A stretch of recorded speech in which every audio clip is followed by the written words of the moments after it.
It is now time to face off against Cypher Admin Venus. This is the woman who essentially has taken complete control of the Under, the city that is located below Pyrite Town deep within the mines. Venus is actually just as intimidating in battle as Dakum. She has a strategy of her own. But first off, we're actually going to recall Marcia and send out Flashlight. I think that's a much better matchup for the two that she has sent out right now.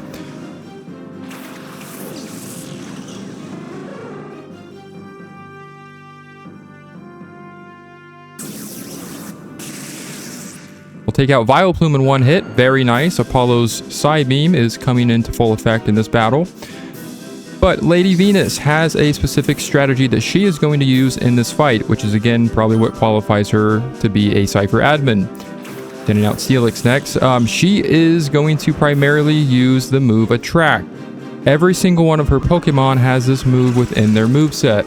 Attract, once used on an opponent of a different gender, will cause an infatuation status effect, which basically means that your Pokemon could be prevented or delayed from actually getting an attack off on the opponent because they are infatuated with them. Which, although doesn't sound too bad compared to what we saw back with Dakum when he was essentially spamming Earthquake. But yeah, Attract is just as dangerous because, again, it can prolong the battle and cause problems for you, because if you're not able to get off many attacks against her, she's going to take that opportunity to attack you at full power. So I would actually advise having a few healing items for this fight. I think it's actually the most important fight to have them for, because this can take quite a bit of time if her Attract strategy does work the way that it is intended to with her AI.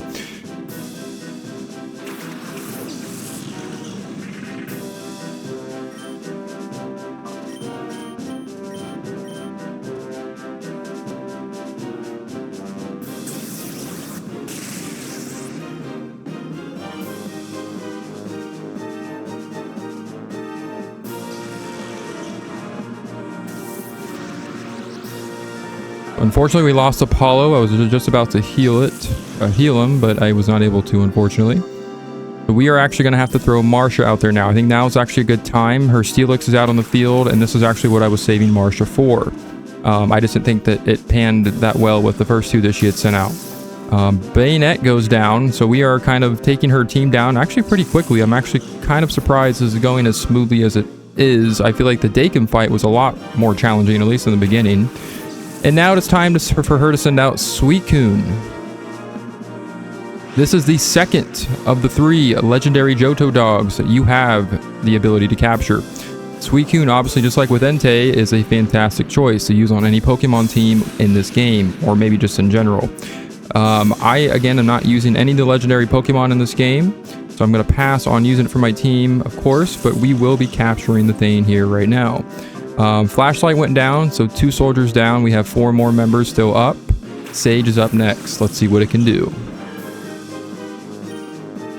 I think we're in a pretty decent position here. It looks like these are actually her last 2. So yeah, this battle went actually a lot easier than I remember it ever going for me. Maybe it's because we leveled up a little bit more, but she's still pretty much out. She has still outpaced us in levels. Every one of her Pokemon, I think we're like at least level 40, and we're not even there at all with any of our team members. But I think we're pretty comfortable in the position that we're in now, because she just has Steelix and Suicune. Steelix is weak to both Marcia and Sage's attacks, with it being part ground. So our main focus is, of course, just weakening Suicune to the point where we can finally catch it. We're going to try Surf out here. I don't know why I did Body Slam against Steelix. I guess I was thinking it was going to do a little bit more than it did. I don't know why. But we're going to try Surf now, and as you can see, that does a little bit more. Steelix is still pretty defensive overall, so it's the only one I'm really worried about in this battle for the most part. And also it knows Earthquake, which luckily we do have the 2 members out that are the most resistant to Earthquake. So apart from, of course, Cotton Swab, who is completely immune. Another reason why I chose to have Cotton Swab on my team, because again, like I said before, like Earthquake is going to be used quite frequently. We saw it in the fight with Dakum. We're seeing it in this fight now. But now we're going to try to throw an Ultra Ball and see what it does for Suicune.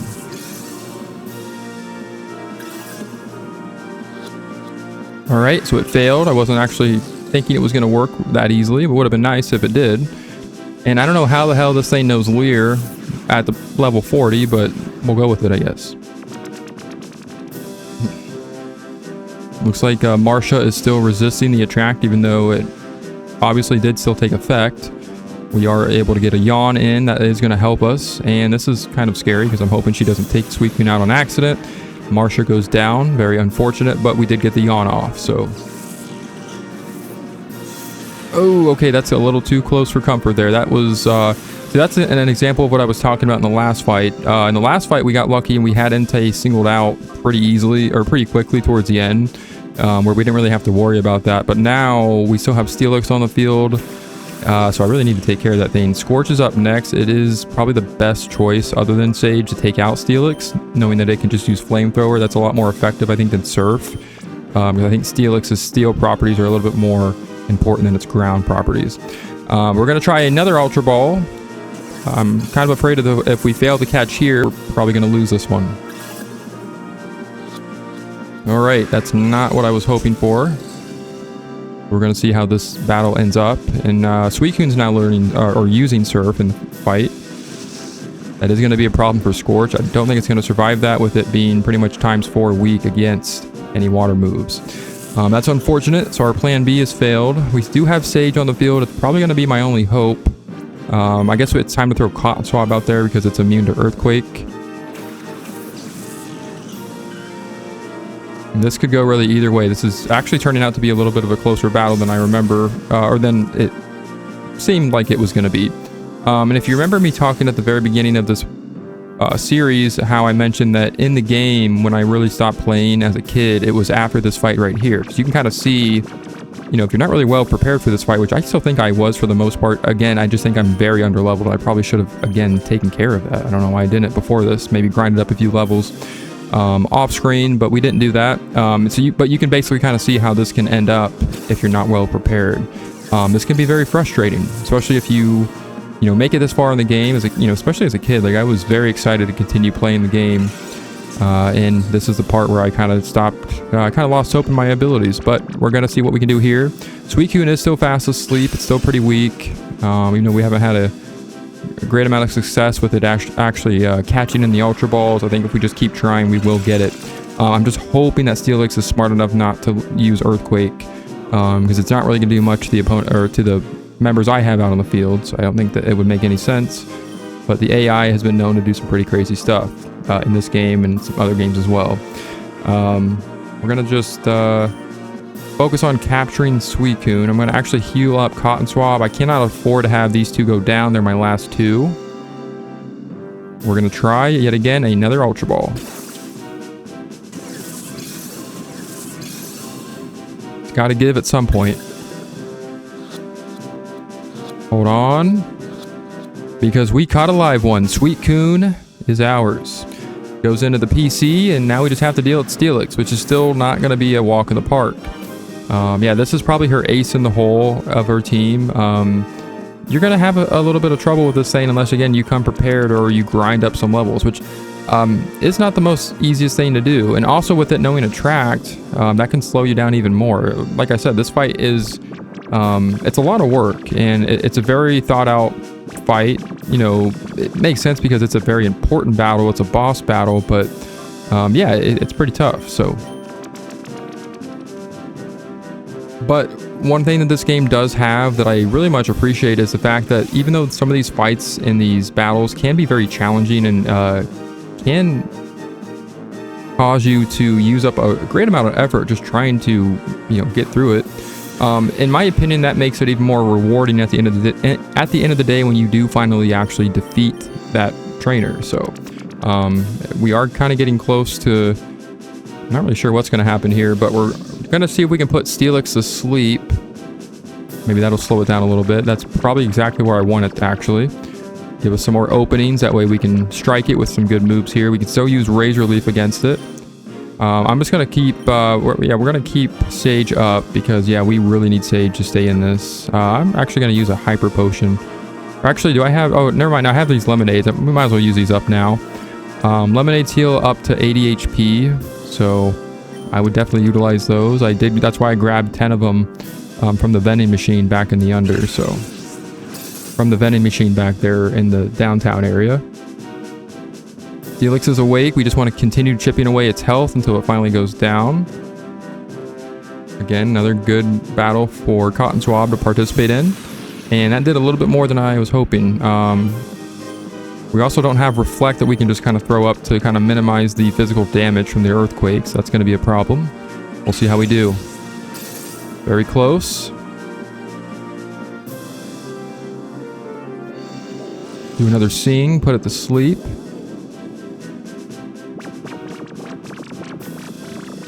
And I think we have it this time. I think we have it cornered. It can't do anything now because it's asleep.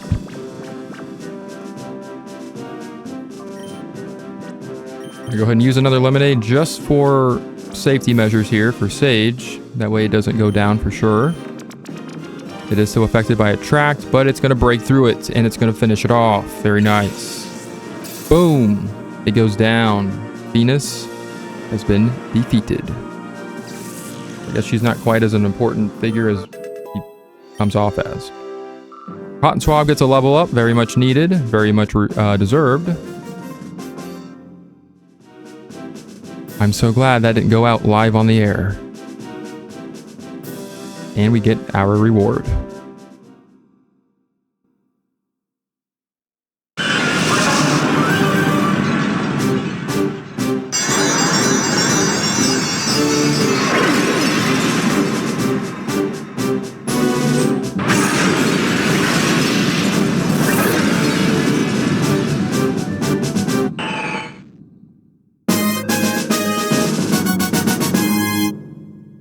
Cotton Swab has evolved into Altaria. It wants to learn the move Dragon Breath. It already knows 4 moves. Should a move be deleted and replaced with Dragon Breath? Abso-freaking-lutely. That was one of the moves I've been waiting on. We have a couple of moves we can get rid of. Mirror move is... It is a flying move, but I don't see any real reason that we need to keep that. So we're going to get rid of that, and we're going to allow Cotton Swab to learn Dragon Breath. The first dragon move it finally has in its moveset. Very nice. Oh no, Lady Venus was knocked down. Run away! Aye, how dare you? How could I get bested by a mere boy? Remember this. I'll get you back for this. Alright, so we have another shiny binder on the table. Another Iron File. Looks like this is Iron File F. Final report. Some interesting discoveries were made about the purification process. There are several ways to cause the opening of the heart's door, and the resulting effects appear to differ with the original nature of the Pokémon. Also, as the purification process advances, the Shadow Pokémon regains its moves and its original nature. When the purification process is complete, the Pokémon regains all the experience points it has accumulated, perhaps even enough to level up, which we have seen. By effectively using these features, it may be possible to create even more powerful Shadow Pokémon. Shadow Pokémon Lab Chief Ein. So this Ein fellow is still popping up. And if you remember that cutscene, we saw him in that one.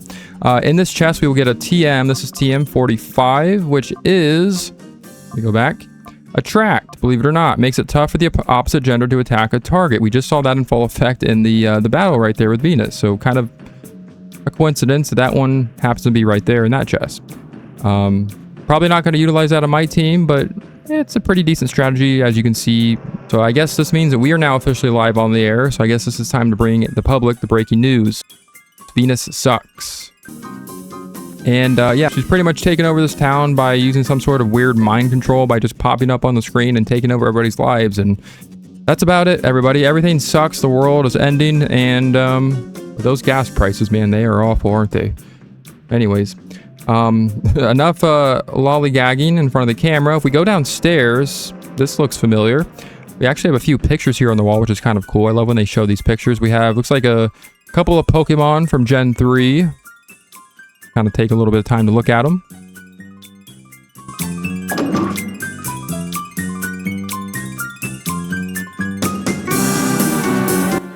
And it looks like Venus is actually running away down here. This is a door that's locked from the other side. We can unlock it from that side, and what do you know? We have been here before. This is just underneath the Under Colosseum.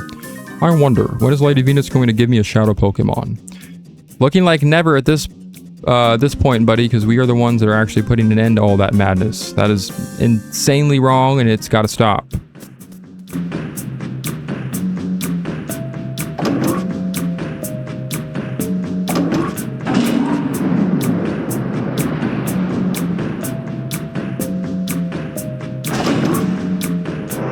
We can see that Venus has continued to flee down the elevator.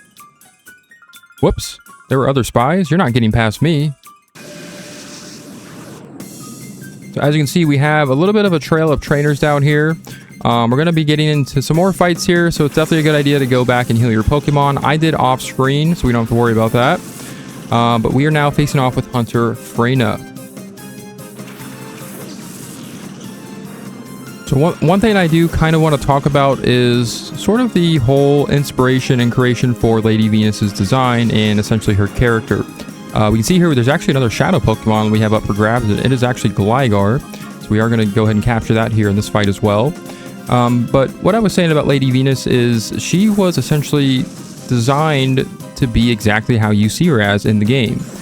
She is actually based off of an archetype of a pop idol and a diva. Her theatrical and flamboyant personality essentially was done on purpose to match her appearance. You know, you can kind of see how it's a little exaggerated. She dresses up very, uniquely and in a way that stands out. Kind of similar to what we've seen in like NASCAR, Mirror B, and some others in the game. But yeah, she essentially is designed to be based off of an actual pop idol or diva. I think her design looks amazing. I think that she, maybe aside from the evil deeds that she's participating in this story, I think she's actually a cool looking freaking character. I think just like with Mirror B, she stands out and she's very memorable. She even has some dialogue that really just shows off her personality and what she's all about. Like, she really is just kind of self-centered in a way. And I think that's why she decides to kind of speak to the people of the Under in the manner that she does, where she's kind of speaking down to them, versus actually directly to them. Like, she is somebody that they need to admire, and that is exactly her goal in life, is to be admired and to be looked up as like an idol. And that's kind of how we see her in the game, and it's even how she's introduced from the very beginning. As soon as we entered the Under, we essentially got this idea and this vibe that this town is under the influence of this one individual, Lady Venus. We even saw the newswoman who kind of introduced her in a way where she was like a big celebrity or somebody famous, when in reality we're all just individuals. It just kind of goes to show that, with the right type of personality and influence, you can kind of be larger than life in a way. So, and that's kind of, in my opinion, how I view the character in this game and kind of what she embodies. So, but yeah, that's kind of a little bit of a background just on her character. And I'm sure there's other factors about her that I'm maybe missing or maybe not looking into as much. So if you have any thoughts or opinions on her or maybe any of the other characters in the game, feel free to share any of those, because I think that it's fun to kind of talk about, what people like about the game, what people don't like about the game, and things like that, though. But I really love her as a character. I love Mirror B as well. They're probably my two. Honestly, most of the Cypher admins are very, flamboyant and charismatic, and they just have a very strong personality, each individual one. So we've, of course, seen that with Mirror B. We even seen that with Dakum. He kind of came off very strong. He's very intimidating. And we even saw a little bit of a peek of Ein, who was actually the one who has written all these files that we were finding around various locations where there are shadow Pokemon. So we have a lot left to learn about these crooks. I just wish they had put their brains to better use and got behind a cause that was worth fighting for. So, but you never know. We might be able to turn these people around at the end of the day. We're going to go ahead and finish off this fight here. And she's got a lot of Pokemon on her team. It looks like we just got it down to Shroomish. I don't know why I'm acting like I don't know why I'm pretending like this is anything close to what we just, took on when we were battling against Venus, because that was quite a fight. But yeah, we did get an evolution out of that fight. I think that was a perfect time for Cotton Swab to finally evolve and grow into its own. We've seen it, take part in many battles. We've seen it contribute to the team, and I think it's about time that it finally actually showed us that it is ready to grow and evolve into a beautiful marshmallow winged bird. But I love Cotton Swab. I think it's a nice addition to the team. I really think it's a pretty, now that it's evolved, it's a lot more, I think it's a lot more valuable to have, because it does know Dragon Breath now, so we can actually use that against other Pokemon. It does have a chance of paralysis as well, so we just have another move to kind of help us and give us a little bit more of an edge in some of the battles coming up. So I'm all for it. I'm not going to argue with that. Go ahead and finish off Shroomish here. And of course, the power of Cotton Swab has increased since it has evolved as well. We're kind of seeing that here take effect. But that'll do it for this fight with Frena. Or Frena. I'm not sure exactly how you pronounce some of these people's names. If you're mean to me, I'm going to cry, okay? Sure. No. Yes. Wow. That's... Wait, what happens if I say no? But I want to cry. So she wanted to cry no matter what we said. Moving on along this stairway, because again, we are still pretty under-leveled, even against some of these trainers. So still a good opportunity to gain a little bit of experience that we didn't have before.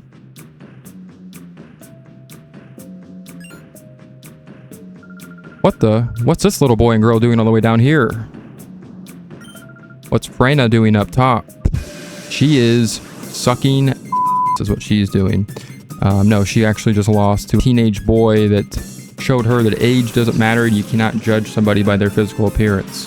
That is what happened, lady, okay? That's pretty much like the theme of this game at this point. But all jokes aside, we are engaging in yet again another fight. And we have a Roselia and a Curlia here. We'll go ahead and take care of them. Another thing that I like about this point of the game and in the story is, you know, we kind of seen, up until now, really just kind of like snippets of how dangerous and serious this organization, Cypher, actually is. You know, it starts off with Mirror B in kind of like a comical way where he's just kind of like this goofy, flamboyant individual who is causing a little bit of trouble. It seems like he's kind of, ran some of these cities into the ground and has essentially, allowed his presence to be known in a way that's not that great. But overall, we've only seen like a little small part of what Cypher is about. Seeing these admins and kind of learning that there is actually a lot more to this organization than we originally thought, and how deep and dark their actual plans to, really create these shadow Pokemon are, by finding all these Ein files, really putting the pieces together, and it's essentially like a giant puzzle piece. Like every piece we find, it creates a bigger picture of what we're actually getting ourselves into. So I always think that was a kind of a turning point in the game where it really makes you more engaged in the story, and you start to realize that this is pretty damn dark. Like some of the stuff that they're doing is pretty nasty. I mean, just the fact that they even think that creating shadow Pokemon is something that they should be doing, let alone, an entire army or whatever the end goal for their plan is. But not only are they trying to create as many as they can, they are really trying to shut down all the possibilities of their process being reversed and these shadow Pokemon having their hearts emptied out to where they are free and they can actually be just Pokemon again and be happy. Having a shadowy aura within your soul has to do some damage, at least internally, if I would think so. We have another shadow Pokemon here. We have Stantler. Very nice. We are starting to see a lot more shadow Pokemon in this place. Probably the most we've seen in quite some time, I think, in this game. This is probably another, good hotspot for shadow Pokemon for sure. So, and it is kind of sick to think about, some of the trainers that were competing in, like, even back up in Pyrite in the Colosseum where they were getting rewarded with shadow Pokemon just for winning, the challenges in the Colosseum. That's a little bit twisted if you think about it, because what kind of trainer goes through those fights to do anything besides just strengthen their skills as a trainer? Like, why would you want to go into those fights to know that you're going to get a free Pokemon that has a dark soul and like something wrong with it, and it's hurt? Like, you think that they would, if they're good people, like that Kale guy was kind of sketchy, I guess, but if they were really, deep down cared about Pokemon, they probably wouldn't have went through with this. So it's kind of actually alarming that in this universe that Wes and Rui are really the only ones, and I guess apart from maybe like Duking and Sova and some others, Wes and Rui are really the ones that are willing to get their hands dirty. And yeah, I guess Sova definitely has done that as well. But you get the idea that there's very few people that are actually trying to actively pursue this organization and put an end to their plans. So it's a little bit eerie and a little alarming if you think about it in that way. So like I said, man, this is a Pokemon game, but it gets dark as hell. And I'm just into those type of games for some reason. Or maybe that says something more about me than anything, but I don't know. I just love a good, nice, juicy, dark story. It can be Pokemon, it can be Mario, it can be, rabbits, Hello Kitty. I don't care what it is. You know, if it's got a good story that's very polished and, you know, has a lot of depth to it, I'm all for it. So, but enough of me yapping about all kinds of stuff. We're gonna see what we can do in this fight here. I'm not really worried about some of these, you know, common battles that we're going to be having from here on out, because I think our team is, you know, mostly fully evolved. We only have actually one more member that needs to be fully evolved at this point. We're starting to see kind of the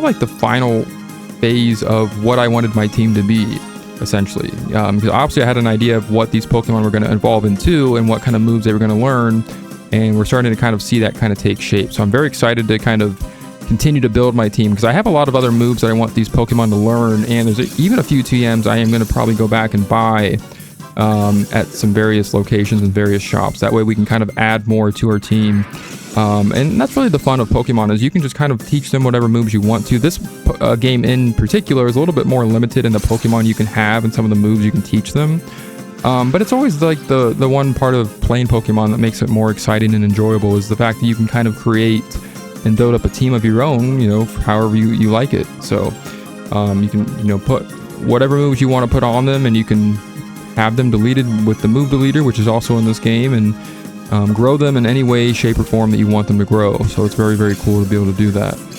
We're going to attempt to catch Stantler here. I'm going to try a Pokeball. I haven't really used these in a while. I want to try to save some of my better balls. Now it's time for a Great Ball, since that plan failed.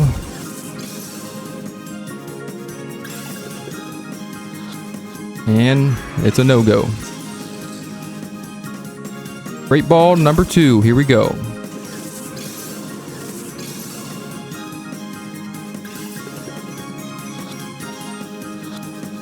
And nope. We're going to try a Timer Ball. There has been plenty of turns that have passed where I feel like this is appropriate to do. And it failed. Try again.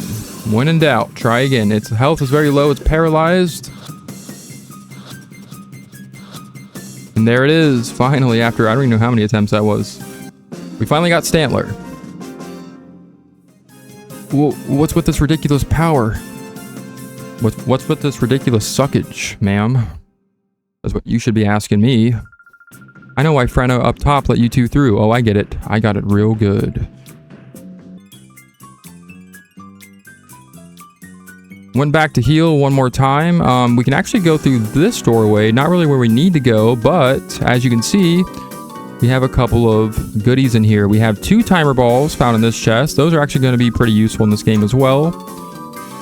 And in this chest, we will find 2 Max Potions. Very nice items also. Filling our Pokemon's HP to max can be quite necessary at maybe a later point. Now we're going to continue on our trail. Well, what do you know? I hardly thought that I'd have to get involved in this. Well, you thought incorrectly, ma'am. We are taking on Bodybuilder, Lania. Lania is going to send out Masquerain and Dunsparce, so pretty interesting choices here.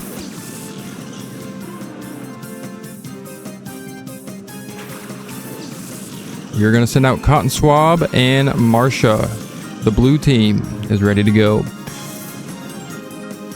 You gotta love the Intimidate when it comes at you like that. Lowers attack.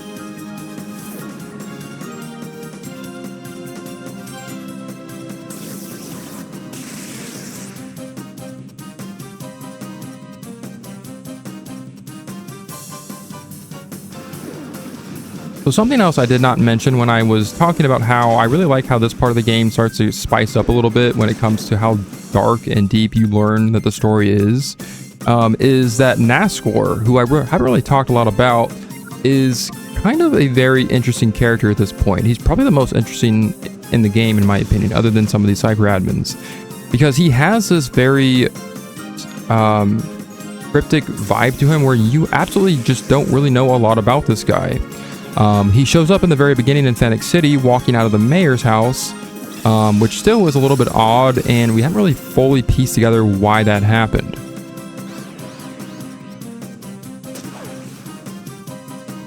However, you know, coincidentally, we are seeing him in some of these cutscenes as the player, talking with and essentially giving orders to the Cypher admins. So we know this guy is bad news. The characters don't know that though, because Wes has only ran into him once, Rui has never met him. And they've actually never been in the room when he was actually speaking to, you know, Mirror B, Venus, Ein, and some of the others.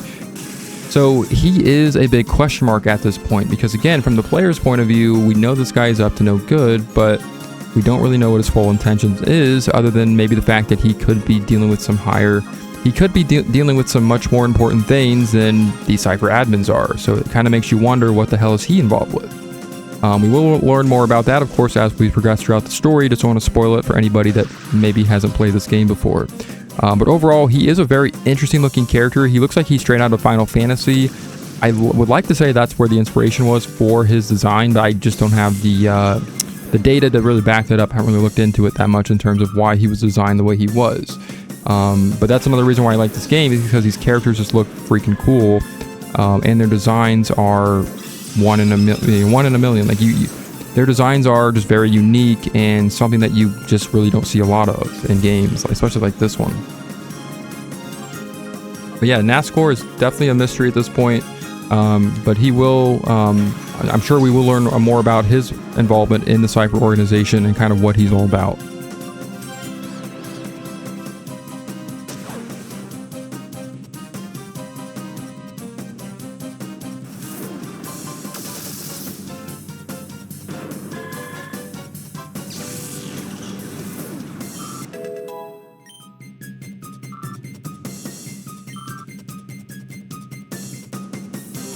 Next up is Pillow Swine, level 43. You're not messing around at all in these fights, and it is actually the next Shadow Pokemon. This one is actually a pretty decent Pokemon from what I remember. The one major con in this game, that has to do with a lot of Pokemon. Oh, we got frozen there. That's just bad luck. One major con in this game is, obviously in today's age, we have so many other games that have been released since the release of this game. So we've seen a lot of other Pokemon, we've seen a lot of evolutions being added to other Pokemon. Piloswine is one of those Pokemon where you can't really utilize its full potential and abilities if it doesn't have the ability to evolve, in my opinion, because I think some of these Pokemon have been improved. Because I think some of these Pokemon were definitely improved in later games by getting an evolution. So that's one of the downsides is, you know, Pokemon like Piloswine or maybe Sneasel or, you know, maybe Yanma even. I can think of many Pokemon in this game that you have the ability to capture that would be a lot better in theory if you were playing a different game. It just so happens that this game still falls within the umbrella of Gen 3. So obviously we didn't have access to Gen 4 Pokemon. We didn't have Gen 5, Gen 6, 7, 8, and 9. So it does limit you a little bit more in terms of what you maybe could have done, you know, in other games. So if you're playing like Diamond and Pearl or Black and White, you're obviously going to have different capabilities of some of the Pokemon you can obtain compared to this game, for example. So that's not really a con for the game itself. It's more of a con for, you know, the way that gaming is now today, where I think another reason why this game kind of gets forgotten in the stretch of things is because we've had so many new games since this time that, you know, people may not feel the need to go back to this game and replay it, because why would they when they can just go back and play like Pokemon X and Y or, you know, Sun and Moon, when that may be their preferred game. So just a combination of things, I think, why this game maybe became irrelevant after a certain point. I don't think it's completely irrelevant. I think it's still a very popular game overall in the gaming community and very loved and widely accepted as still a good game that may have just, you know, could have had a few tweaks here and there to make it even more polished than what it was, or, you know, what it is.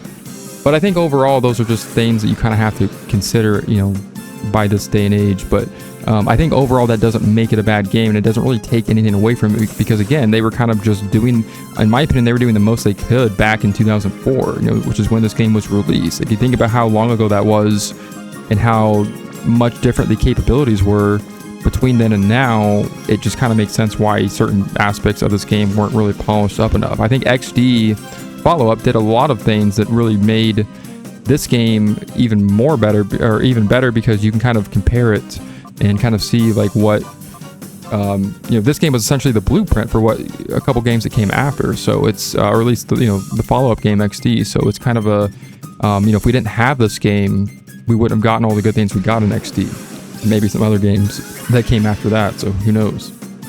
I still would love to see Wes return in another Pokemon game. We just haven't yet seen that yet, unfortunately. So, but I'm kind of going on a little bit too far into this. I'm trying to find something to talk about during these battles, because in my opinion, these are not the most fun battles to have. And some of these Pokemon, like these Shadow Pokemon that we're facing now, are very hard to catch, and weakening them without trying to take them out on accident can be a chore sometimes. So.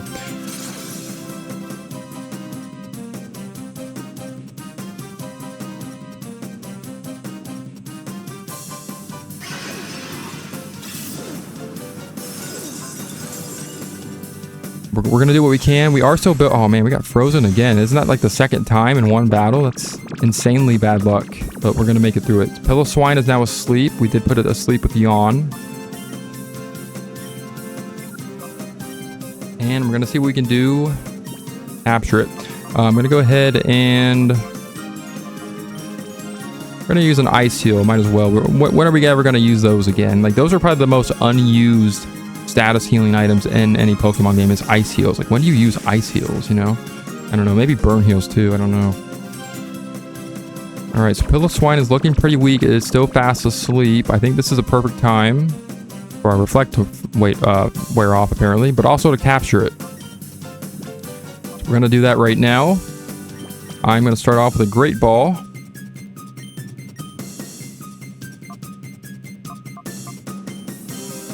And we're just going to keep spamming Yawn in case it, you know, happens to wake back up. That way we can kind of put it right back to sleep in a matter of turns.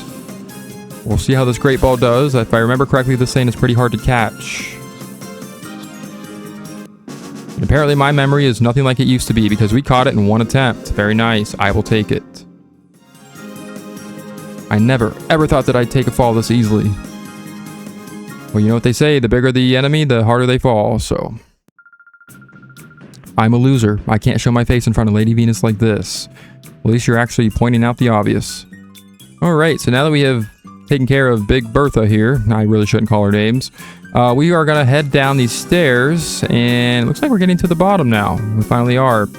We can actually find another item box down here in the corner. They're just giving these things out like candy now. 4 Ultra Balls, which is very nice. I don't remember the last time we've seen a chest that has 4 items in it. Unfortunately, yeah, we can't do anything with the elevator. We have no access of taking it up or down. And we get another lovely sight of sewage in this location. You think that, you know, these guys have no other places to go but the nastiest, grudgiest places? Yeah, that's pretty nasty. Forget about getting past me. I'll protect Lady Venus from you. Protect Lady Venus from me, huh? We'll see how that goes. But anyways, we are now taking on Ryder Nellis. She is sending out Loudred and Seviper. Starting to see a couple new Pokemon here. I don't think we've seen either of these two yet, if I remember correctly. We're going to give Scorch a little bit of exposure, because I think it does need some more levels. Marsha's just about just a little ways from leveling up, so this battle should pretty much do it for her.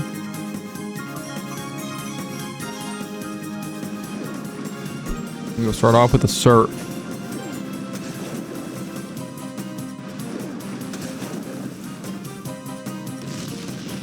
Seviper has the ability to dig. I did not know that. I don't remember that ever happening.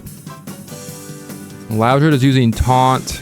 Kind of an annoying move. I always get nervous when somebody uses this. They basically raise your attack power, but you also get confused in the same strength. So if you're able to strike a hit on the opponent... Oh, we were able to. Good. But yeah, Seviper's underground. Forgot. But yeah, if you're able to actually get a move out on your opponent after being taunt, I'm sorry, he used Swagger, not Taunt. I don't know why I said Taunt, but Swagger is used to raise your attack power, but also confuses you. So if you somehow still manage to get a hit out while confused, you will actually do quite a bit of damage, since your attack power is raised by the move itself. So a little bit of a double-edged sword there. Scorch went out, but he took one for the team, and he left behind something along the way. He left behind a burn mark on Seviper with the Flame Body ability, so very nice. Another reason why I was really taking the time to make sure that my Slugma had the ability Flame Body. Because I think even though Slugma might not be the strongest member of our team at the moment, that ability can help out in, the most dire of situations sometimes. So nice to have. Just like Static on Flashlight kind of does something similar, except Burn is a little bit more effective because it does weaken the opponent over time. Whereas, of course, Paralysis just, stuns the opponent. You get the idea. You've played Pokemon before if you're watching this. I'm sure you have. But anyways, enough of me being insane. We are going to go ahead and take out the Sneasel now. So now we have a Shadow Sneasel. So speak of the devil, I think I was actually talking about Sneasel just a little bit ago. So for Sneasel, as cool as it looks, again, it just doesn't quite hold the same weight compared to using it for a later generation, since it has the ability to evolve starting in Gen 4, but we are not in Gen 4, we are in Gen 3, unfortunately. Looks like she's throwing out Corsola next. We don't really have much we can do against that unless we throw out Sage. I think I'm actually going to go ahead and recall Flashlight for Sage here.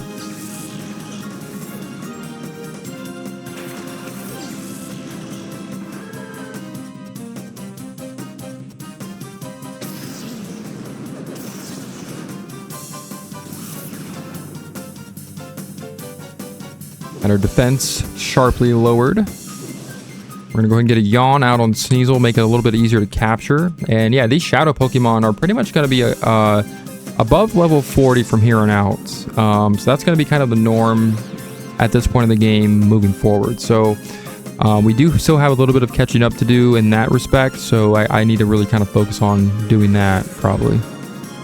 But yeah, these Shadow Pokemon I think this is the point where they actually get a little bit harder.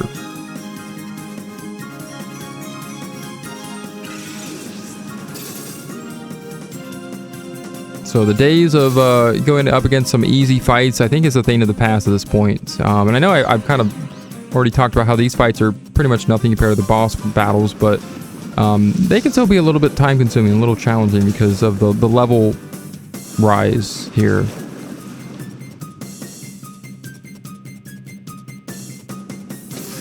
Gonna screech at us one more time. And Sneasel has finally fell fast asleep. That's gonna help. I think it's time. I think we can just get off another Razor Leaf. Just finish off that Corsola. I was gonna heal there, but I think that she's down to her last 2. That's good. Razor Leaf is just enough to chip away Sneasel's health without putting it into the danger zone. And Corsola goes down. Kill 2 birds with 1 stone here in a way. Please tell. Okay, that was her last one, wasn't it? Okay, I think we're good. So we have just Sneasel here left. So I think our job has been made pretty easy. I'm going to try a Surf. I don't think that's going to really do a lot to Sneasel with it being an Ice type and a Dark type. We'll go ahead and take the time to heal Sage up with Synthesis. Another reason why I decided to keep Synthesis in my move pool for Sage is because if you have a healing move, I think it's important to maybe keep that for a certain amount of time. I think there's moments where it can definitely be overwritten by other moves, but I think for this instance and for this game, I think it's okay that we just keep Synthesis on Sage. I don't really have a lot of other moves that I'm really thinking that it's going to learn other than Light Screen, which it will learn at a later move, or at a later level. Very nice. We caught Sneasel in a Pokeball. I was not sure if I was going to be able to actually pull that off, but we did. Someone, please protect me. You can't protect your Lady Venus, and I'm not really sure who's going to be coming for you. This makes me feel like going somewhere far away by train. That doesn't sound too bad, actually, but what do you know? We're actually in front of a big doorway that has the word station above it, so I wonder what that means. Before that horrible boy can meddle anymore, I'll link up with Ein at the Shadow Pokemon Lab. Ah! Why did you have to chase me here? It's so unfair. This isn't good. I can't lead them to the lab. Even though you're doing that right now. So we were actually in the subway station. This is, believe it or not, a train. From the future? I don't know. We'll go ahead and head inside. And what do we have here? What the hell is going on in this place? Nobody's in here. The key is missing. This cannot be operated. I don't think we have that on us, so we're out of luck here, I think.